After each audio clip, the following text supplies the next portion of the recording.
के बगिया में कोयल बोले, बेटिया के ले रोए ना।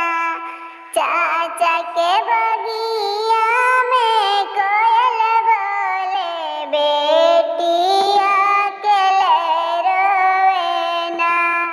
भैया के बगिया में कोयल बोले, बहिनिया के ले रोए ना।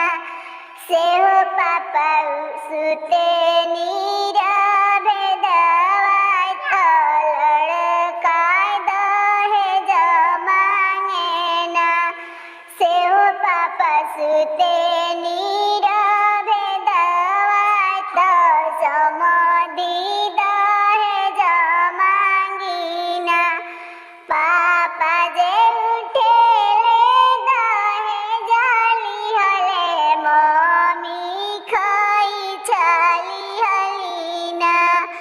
चाचा जे उठेनी दहेज लिहले, चाची खाई छली हले ना।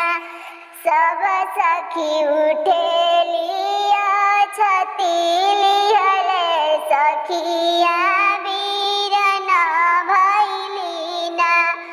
सब सखी उठेली छतले हले, सखी